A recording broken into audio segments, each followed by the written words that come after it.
Hello friends, welcome to our channel analytical hub. जैसे कि हम मास स्पेक्ट्रोस्कोपी के लेक्चर के अंदर आयोनाइजेशन टेक्निक्स को कंप्लीट कर चुके हैं, आज हम स्टार्ट करेंगे हाउ टू इंटरप्रेट या इंटरप्रिटेशन ऑफ मास स्पेक्ट्रा को स्टडी कैसे करते हैं।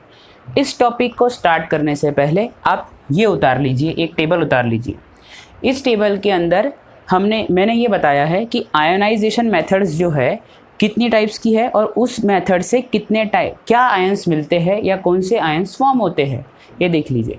इलेक्ट्रॉन आयोनाइजेशन में हमें M+ आयन मिलता है, आप जाके चेक कर सकते हैं, प्रीवियस वीडियो में मैं लिंक दे दूंगा डिस्क्रिप्शन बॉक्स में। केमिकल आयोनाइजेशन से मिलता है M+1, M+18 etcetera. Field desorption में M+ मिलते हैं। फास्ट एटम बम्बार्डमेंट में M+C कैटायन, M+ मैट्रिक्स। माल्डी में M+1, M+ मैट्रिक्स। थर्मोस्प्रे में M+, इलेक्ट्रोस्प्रे में M+, मल्टीपल आयंस मिलते हैं। और APPI atomic pressure photo ionisation and atomic pressure atmospheric pressure photo ionisation and atmospheric pressure chemical ionisation में M+ ion मिलते हैं। आप देख लें, ये आप टेबल उतार लीजिए। फिर हम स्टार्ट करेंगे इंटरप्रिटेशन ऑफ मास स्पेक्ट्रा। चलिए स्टार्ट करते हैं।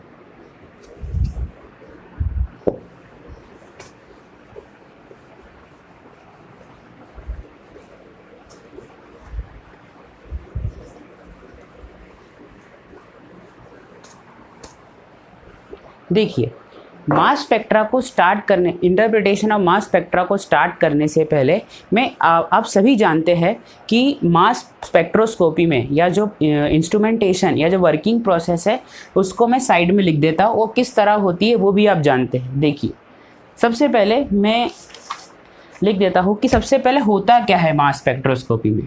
तो सबसे पहले होता है आयोनाइजेशन,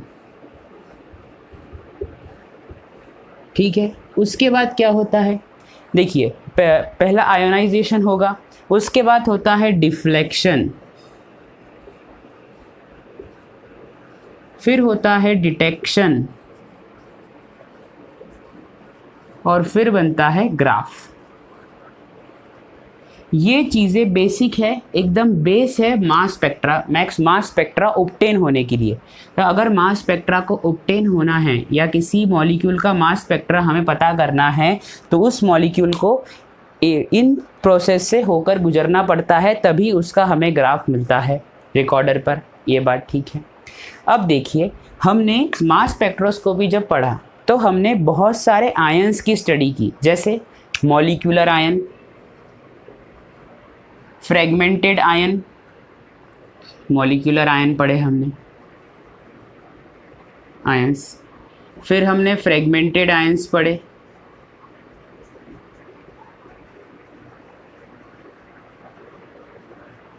फ्रेगमेंटेड आयंस, फिर आता है क्वासी मॉलिक्यूलर आयंस, देखा हमने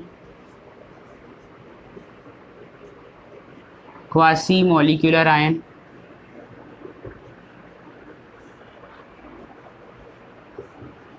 ये तीन आयंस जो है हम प्रीवियस वीडियोस में या प्रीवियस लेक्चर में कंप्लीट कर चुके हैं, इनके बारे में पढ़ चुके हैं। पर अब हम पढ़ेंगे मेटास्टेबल आयन। पहले हम जान लेते हैं कि मेटास्टेबल आयन क्या होता है। मेटास्टेबल आयंस, देखिए, मेटास्टेबल आयन को समझने के लिए हमें इंस्ट्रूमेंटेशन को रिकॉल करना पड़ेगा। देखिए, मास स्पेक्ट्रा का इंस्ट्रूमेंटेशन कुछ चेंबर में डिवाइड किया था मैंने। जैसे पहला था आयोनाइजेशन चेंबर, फिर था एक्सेलरेशन चेंबर, फिर यहाँ से डिफ्लेक्शन होता था। मैं रफ डायग्राम बना रहा हूँ। डिफ्लेक्शन होता था और यहाँ पे मैग्नेट प्रेजेंट होते हैं, ठीक है। मैंने चेंबर्स में डिवाइड किया था पूरी मास स्पेक्ट्रोस्कोपी को, ठीक है। तो ये मेटास्टेबल आयंस क्या होते हैं, तो देखिए, ऐसे आयंस जो फॉर्म होते हैं फ्लाइट ट्यूब में। फ्लाइट ट्यूब क्या होता है, आप डायग्राम देखेंगे मेरे प्रीवियस वीडियो में इंस्ट्रूमेंटेशन के, तो आपने देखा होगा मैंने एक यहाँ पे फ्लाइट ट्यूब बनाई थी, ठीक है। तो जब आयंस फ्रेगमेंट होने के बाद एक्सेलरेशन चेंबर को पास कर जाते हैं तो वहाँ पे भी आयोनाइज होने की प्रोबेबिलिटी होती है। ठीक है, वहाँ पे भी आयोनाइज होने की प्रोबेबिलिटी होती है। और क्यों होती है? क्योंकि वो मैग्नेटिक फील्ड के अंडर के मैग्नेटिक फील्ड की प्रेजेंस के कारण कुछ आयंस वहाँ अपने फ्लाइट ट्यूब में भी फॉर्म हो जाते हैं। मैग्नेटिक फील्ड के कारण, मैग्नेट की प्रेजेंस के कारण कुछ आयंस फॉर्म होते हैं फ्लाइट ट्यूब में। तो ऐसे आयंस जो फ्लाइट ट्यूब में फॉर्म हो वो है मेटास्टेबल आयंस। अगर आपको फ्लाइट ट्यूब जानना हो तो आप जा सकते हैं मेरे इंस्ट्रूमेंटेशन मास स्पेक्ट्रोस्कोपी के इंस्ट्रूमेंटेशन के लिंक पर। मैं आपको डिस्क्रिप्शन बॉक्स में वो भी प्रोवाइड करूंगा, मैं आपको प्लेलिस्ट की लिंक प्रोवाइड कर दूंगा। ठीक है, मेटास्टेबल आयंस, तो इसकी डेफिनेशन कैसे लिखेंगे ये देखिए आप। सम फ्रेगमेंटेड आयंस, ये जो फ्रेगमेंटेड आयंस होते हैं जो मॉलिक्यूलर आयन से मिलके बने हैं, some fragmented ions are formed after acceleration chamber। कुछ आयंस बनते हैं एक्सेलरेशन चेंबर के बाद due to magnetic deflection, in flight tube.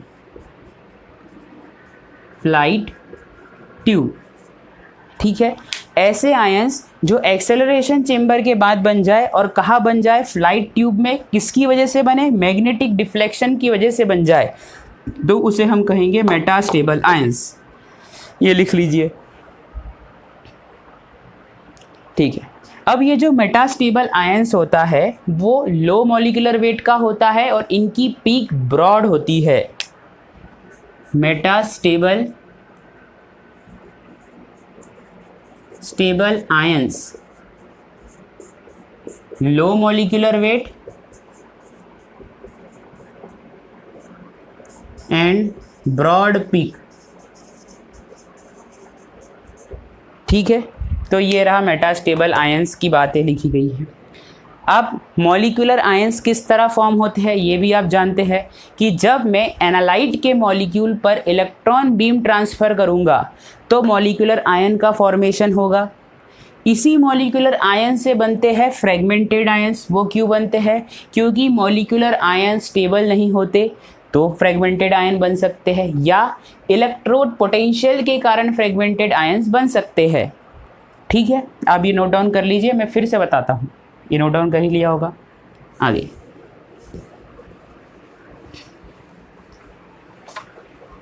देखिए, मॉलिक्यूलर, ये एनालाइट का मॉलिक्यूल है, इस पे मैंने इलेक्ट्रॉन बीम डाली है। ठीक है, तो मॉलिक्यूलर आयन का फॉर्मेशन हो गया है, या कैटायन रेडिकल भी कहते हैं, मॉलिक्यूलर कैटायन रेडिकल भी कहते हैं इसे। अब रेडिकल बेसिकली ये जो आयन है ये अनस्टेबल है, ये जो मॉलिक्यूलर आयन बना है ये अनस्टेबल है, जिसकी वजह से ये फ्रेगमेंट्स में टूट जाता है। M+, M1+, M2+, M3+ etcetera, ऐसे फ्रेगमेंट्स में ये टूट जाता है।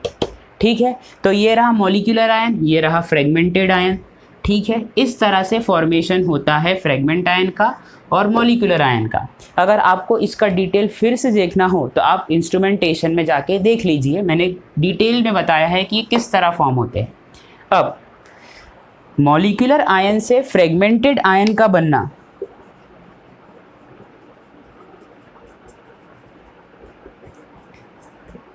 फ्रेगमेंटेड आयंस का बनना दो टाइप से हो सकता है। पहला टाइप तो ये हुआ कि मॉलिक्यूलर आयन अनस्टेबल है, ये रीज़न है कि वह टूट जाए। और दूसरा रीज़न ये होता है कि जब हम इलेक्ट्रोड पोटेंशियल प्रोवाइड करते हैं आयोनाइजेशन चेंबर में, तब भी मॉलिक्यूलर आयन फ्रेगमेंटेड आयंस में चेंज हो जाता है। ये भी आपने लिख लिया। ठीक है, अब हम आगे बढ़ते हैं।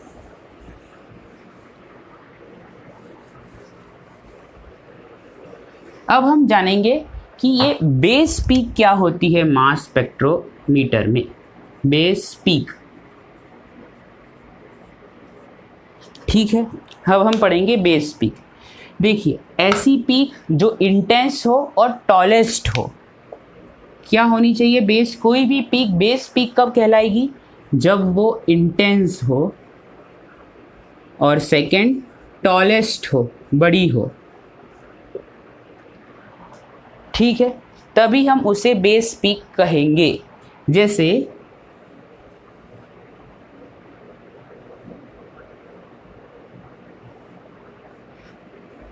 ये मास स्पेक्ट्रोमीटर पे, ये जो रिकॉर्डर पे हमने मास स्पेक्ट्रोग्राफ जब ग्राफ मिला है, ठीक है। अब सबसे बड़ी पीक कौन सी है यहाँ पे, ये टॉलेस्ट, और जो इंटेंस है, तो समझ लो ये इंटेंस पीक है, तो इसी को हम कहेंगे बेस पीक। तो बेस पीक की क्या खास बात होनी चाहिए, वो इंटेंस होनी चाहिए और टॉलेस्ट होनी चाहिए। आगे बढ़ते हैं। फिर ज़रूरी नहीं कि हर मॉलिक्यूलर आयन की पीक बेस पीक हो और हर बेस पीक मॉलिक्यूलर आयन की पीक हो। मैं लिख देता हूँ फिर से, मैंने ये कहा कि always molecular ion will not form base peak. Always molecular ion will not form base peak। ऐसा कोई ज़रूरी नहीं है कि मॉलिक्यूलर आयन बेस पीक बनाएं, और उल्टा भी पॉसिबल है, that is always base peak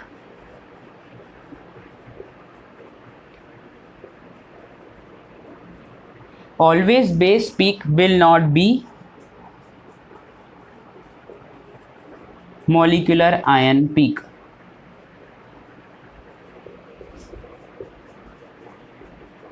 ठीक, ऐसा कहीं ज़रूरी नहीं है। या तो ये M+ आयन की पीक हो भी सकती है और नहीं भी हो सकती है, डिपेंड करता है अबंडेंस पर। अभी मैं आगे बताऊंगा, ठीक है। ये भी नोट कर लीजिए कि बेस पीक क्या होती है। ग्राफ बनाने से पहले या मास स्पेक्ट्रा को इंटरप्रेट करने से पहले हमें बेसिक टर्मिनोलॉजी को समझना ज़रूरी है, इसलिए मैं आपको ये बता रहा हूँ, ठीक है।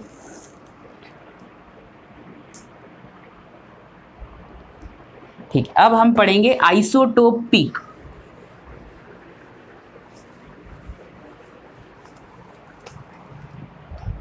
आइसोटोप पीक, ठीक है। अब आइसोटोप पीक क्या होती है, तो आइसोटोप पीक लेस इंटेंस होती है। लेस इंटेंस, ज़्यादा इंटेंस नहीं, मतलब समझ ही गए होगे आप, फर्स्ट, और स्मॉल होती है, ठीक है, स्मॉल होती है, बराबर। अब जैसे कि ये समझ लीजिए, ये ग्राफ है किसका, मास स्पेक्ट्रा का, M/Z versus percent natural abundance, percent base peak, ठीक है, या नेचुरल अबंडेंस। तो ये ग्राफ मिलेंगे इस तरह से, ये ग्राफ बनाए हैं मैंने, ठीक, बराबर। अब देखिए, जो पीक लेस इंटेंस हो, ये रही छोटी छोटी जो पीक होती है, स्मॉल और लेस इंटेंस, इसे ही हम कहते हैं क्या, आइसोटोप पीक। ये जो छोटी छोटी पीक है ये आइसोटोप पीक कहलाती है। क्यों, और ये छोटी ही क्यों है, क्योंकि इनका आइसोटोप का नेचुरल अबंडेंस नेचर में और हमारे सैंपल में कम ही होता है, ठीक है, इसलिए आइसोटोप पीक छोटी होती है। ये भी आप लिख लीजिए, ठीक है। आगे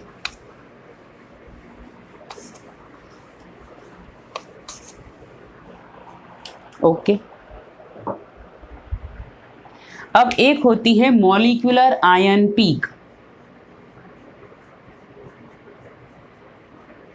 मॉलिक्यूलर आयन पीक, ठीक।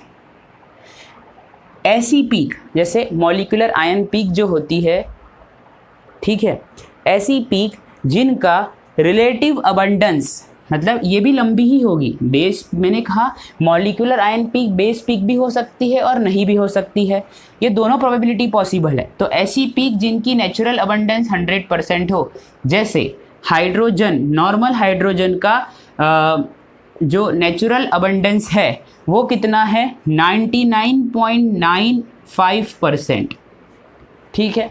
पर अगर हम ड्यूटेरियम का देख ले तो 0.16% है, 16% है। तो जिनका नेचुरल अबंडेंस ज़्यादा होता है मास स्पेक्ट्रोस्कोपी में उनकी पीक टॉल आती है, और जिनका नेचुरल अबंडेंस कम होता है उनकी पीक शॉर्ट आती है, ठीक है। अब इसी तरह से मैंने लिखा नाइट्रोजन 14, ठीक है। नाइट्रोजन 14 98.89% प्रेजेंट होता है नेचर में, पर इसी का आइसोटोप अगर नाइट्रोजन 15 ले लूँ तो 0.89% अवेलेबल है ये, ठीक है। तो इसकी पीक टॉल आएगी, इसकी पीक शॉर्ट आएगी, ठीक है। तो नेचुरल अबंडेंस का मास स्पेक्ट्रोस्कोपी के स्पेक्ट्रा पे बहुत ज़्यादा इफेक्ट होता है, ये भी आप समझ ही गए होंगे, ठीक है। अब हम पढ़ेंगे ग्राफ को कैसे इंटरप्रेट करते हैं, ठीक है। मैं आज आपको सिर्फ एक बेसिक आइडिया दूंगा ग्राफ का। देखिए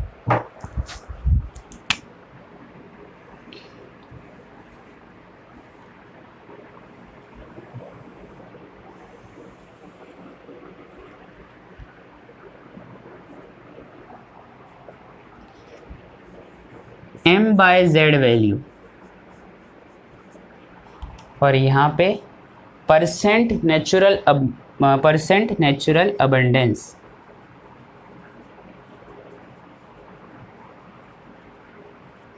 परसेंट नेचुरल अबंडेंस या परसेंट मॉलिक्यूलर अबंडेंस कर लीजिए, मॉलिक्यूलर अबंडेंस।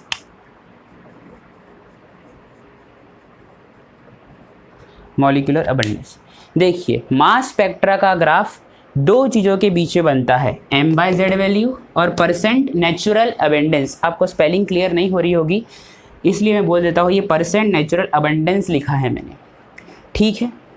अब देखिए इस ग्राफ को अगर हम ध्यान से देखें तो अगर हम ज़ीरो से, मतलब ये ओरिजिन से इस तरफ जाए राइट साइड पे, तो मॉलिक्यूलर वेट मतलब जो भी वैल्यू होगी वो इंक्रीज होगी। तो ऐसा मैंने लिखा, मॉलिक्यूलर वेट इंक्रीजेस इस तरफ जाने पे, ये भी आप समझ गए। और मास टू चार्ज वैल्यू है यार। अब ये आप ध्यान में रखिएगा इतनी बात। अब आगे देखिए, हमने मास स्पेक्ट्रोस्कोपी में जनरली देखा है कि जो आयंस बनते हैं वो M+ आयन बनते हैं, और वो किसके कारण बनते हैं, आयोनाइजेशन टेक्निक के कारण बनते हैं। आपको वीडियो की स्टार्टिंग में मैंने एक टेबल उतरवाया था, उसमें आप देखना कि जनरली जो आयन बन रहा है वो M+ आयन बन रहा है। और वो कैसे बन रहा है, ये रहा एनालाइट का मॉलिक्यूल, इस पे इलेक्ट्रॉन बीम ट्रांसफ़र की मैंने, जिससे मुझे मिल गया मॉलिक्यूलर आयन। ये मॉलिक्यूलर आयन स्टेबल नहीं होता, इसलिए इससे मिल गया मुझे फ्रेगमेंटेड आयंस, ये मिल गए, ठीक है। ये बात ध्यान से देखिएगा। तो ये तो जनरली क्या आयन मिल रहे हैं हमें, M+ आयन मिल रहे हैं, ठीक है। अब समझ लीजिए मानने के लिए कि जो मॉलिक्यूल है हमारा ओरिजिनल मॉलिक्यूल, उसका मॉलिक्यूलर वेट है 40, उसका मॉलिक्यूलर वेट है 40, मास है उसका 40। और जब वो आयन में कन्वर्ट हुआ तो कितना चार्ज आया उस पर, +1 = 40। तो m/z 40 आई। इसका मतलब ये 40 की वैल्यू आई है। इसका मतलब क्या हुआ कि जनरली यहाँ पर हम x एक्सिस पे हम प्लॉट करते हैं मॉलिक्यूलर वेट की वैल्यूज़। जनरली हम x एक्सिस पे प्लॉट करते हैं मॉलिक्यूलर वेट की वैल्यूज़। कैसे, देखिए जनरली बनना तो +1 ही है, सारी जगह प्लस प्लस प्लस, एक ही इलेक्ट्रॉन निकल रहा है, प्लस आयन बन रहे हैं, तो चार्ज तो 1 ही रखूँगा मैं, तभी ये 40 आया जनरली, ठीक है। तो यहाँ पे हम प्लॉट करते हैं मॉलिक्यूलर वेट की वैल्यू, ठीक है। आगे आगे चलते हैं। अब हमें कोई कंपाउंड दिया हुआ है और हमें पता करना है कि कौन सी मॉलिक्यूलर आयन, मतलब कौन सबसे टॉलेस्ट पीक किसकी होगी और सबसे शॉर्टेस्ट पीक किसकी होगी। अब हम ये पता करेंगे, ठीक है। देखते हैं कैसे। ये पता करने से पहले मैं आपको एक नॉर्मल ग्राफ बना देता हूँ। देखिए,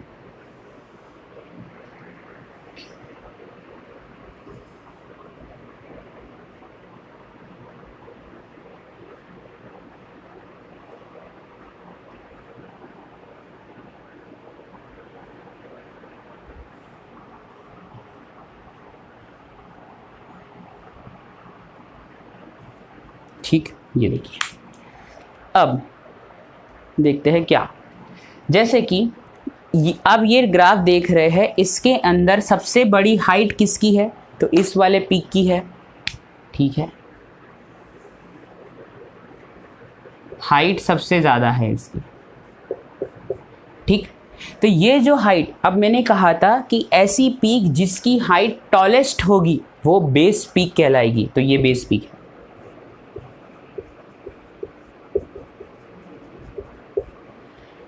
और फिर मैंने ये भी कहा था कि ऐसी पीक जिनकी साइज या जिनकी हाइट बहुत छोटी होगी वो होगी आइसोटोप पीक्स। ये जो छोटी छोटी पीक बनी है ये है आइसोटोप पीक्स।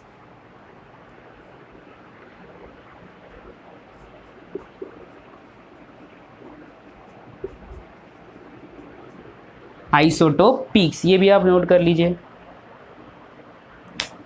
ठीक है।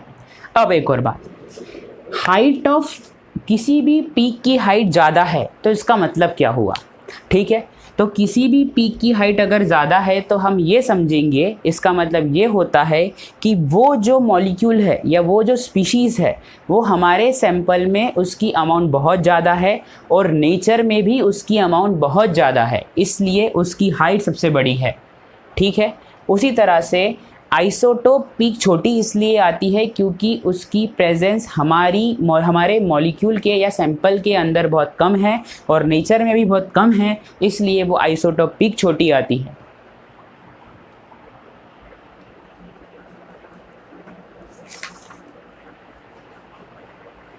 ठीक, ये भी नोट डाउन कर लिया आपने।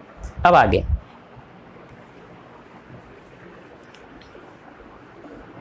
ये भी देख लिया। अब एक और, जैसे हमारे पास 3 स्पीशीज दी हुई है, M+, M1+ और M2+। ये 3 स्पीशीज दी हुई है। तो सबसे पहले अब बताना है कि इनकी पीक हम कैसे प्लॉट करेंगे। ये हमारा एक क्वेश्चन है कि हमारे पास ये दिया हुआ है और हमें पता करना है, ये 3 स्पीशीज़ दी हुई है और हमें बताना है कि प्लॉट कैसे किया जाए इनको। तो देखिए, मैंने ये बताया था कि हम ओरिजिन से राइट साइड जाएं तो मॉलिक्यूलर वेट बढ़ता है। तो हम सबसे पहले यहाँ पे उस पीक को ड्रॉ करेंगे जिसका मॉलिक्यूलर वेट जिसका वेट सबसे ज़्यादा हो, ठीक है।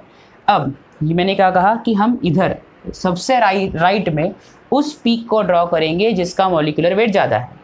अब ये तो फ्रेगमेंटेड आयंस है, आप सभी जानते हैं ये है मॉलिक्यूलर आयन, ठीक है। और ये मॉलिक्यूलर आयन बना कैसे, एनालाइट पर इलेक्ट्रॉन बीम पास की तो मुझे मॉलिक्यूलर आयन मिल गया। अब मैंने कहा कि मॉलिक्यूल जो है उसका मॉलिक्यूलर वेट मैंने 50 मान लिया, ठीक है। इसका मॉलिक्यूलर वेट 50 है। और ये जो बना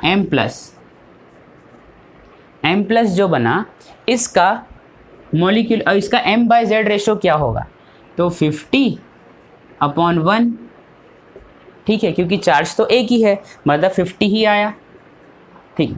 तो सबसे पहले हम किसकी पीक ड्रॉ करेंगे, मॉलिक्यूलर आयन की पीक, और ये यहाँ पे ड्रॉ कर दी। अब ये पॉसिबल हो सकता है कि मॉलिक्यूलर आयन जो है वो कभी कभी बड़े भी निकल आते हैं, मतलब उनकी पीक सबसे टॉल हो जाती है, पर ऐसा हर केस में ज़रूरी नहीं है। क्यों, क्योंकि जो मॉलिक्यूलर आयन है वो बहुत अनस्टेबल है, तो अनस्टेबल होने के कारण वो फ्रेगमेंट में टूट जाएगा। इसका मतलब वो लंबे समय तक रह ही नहीं पाएगा हमारी स्पीशीज़ के अंदर या हमारे सैंपल के अंदर। इसलिए उसकी पीक की हाइट फ्रेगमेंटेड आयन से छोटी रखी जाती है इन जनरल केस। बाकी कुछ एक्सेप्शन केस भी है जो हम आगे पढ़ेंगे, ठीक है। फिर अब ये दो रह गए, ठीक है, ये दो रह गए। अब मैं मान लेता हूँ इसमें से ये ज़्यादा अबंडेंस है इसका, ठीक है। हमें पर्टिकुलर पता तो है नहीं कि किसका है और किसका करना है, तो मैंने मान लिया कि M1 का ज़्यादा मान लिया, चलो मैंने कि M1 पीक सबसे ब्रॉड है, M1 की पीक सबसे ब्रॉड है, और M2 की पीक छोटी है इससे, इस तरह से ड्रॉ कर लिया मैंने। तो ये मॉलिक्यूलर आयन की पीक और ये फ्रेगमेंटेड आयन की पीक। फिर से समझा देता हूँ, हमें दिए गए हैं 3 स्पीशीज़, मॉलिक्यूलर आयन और 2 फ्रेगमेंट आयन। हमें पता करना है कि सबसे राइट में किसकी पीक आएगी। तो सबसे राइट में उसकी पीक आएगी जिसका मॉलिक्यूलर वेट सबसे ज़्यादा होगा, ठीक है। तो ये मैंने कैसे पता किया कि सबसे मॉलिक्यूलर वेट सबसे ज़्यादा किसका है? तो हमें जो कंपाउंड दिया होगा उसका कुछ ना कुछ तो मॉलिक्यूलर वेट होगा, वो हमने समझ लीजिए उसका मॉलिक्यूलर वेट 50 है। फिर मैंने उसी मॉलिक्यूल पर इलेक्ट्रॉन बीम डाली तो मुझे मॉलिक्यूलर आयन मिल गए। मॉलिक्यूलर आयन पे कितना चार्ज है? Plus charge. तो मैंने 50/1 = 50, यही हुआ। तो सबसे ज़्यादा मॉलिक्यूलर वेट किसका हुआ? इसका हुआ। पर मॉलिक्यूलर आयन बहुत ज़्यादा अनस्टेबल होते हैं, इसलिए वो उनकी हाइट बड़ी नहीं हो सकती इन जनरल केस पर, और अनस्टेबल होने के कारण वो फिर फ्रेगमेंटेड आयंस में बदल जाते हैं। मैंने मान लिया कि अभी तो कुछ परफेक्ट डाटा हमारे पास नहीं है, इसलिए इन जनरल मैंने मान लिया कि M+1 की हाइट सबसे ज़्यादा है, क्योंकि उसका नेचुरल अबंडेंस और हमारे सैंपल में जो प्रेजेंट है उसका भी अबंडेंस ज़्यादा है, इसलिए उसकी हाइट ज़्यादा और इसकी हाइट कम, ठीक है। इसे भी आप नोट डाउन कर लीजिए, ठीक। तो आज हमने इंटरप्रिटेशन ऑफ मास स्पेक्ट्रा का पार्ट 1 समझ लिया, ठीक है। कल मैं और डिटेल में इसको ले जाऊंगा, ठीक है। अगर आपको मेरा लेक्चर पसंद आया तो प्लीज़ लाइक कीजिए, सब्सक्राइब कीजिए, शेयर कीजिए, कमेंट कीजिए और बेल आइकन को ज़रूर दबा देना। My name is Kapil and I thank you so much for watching.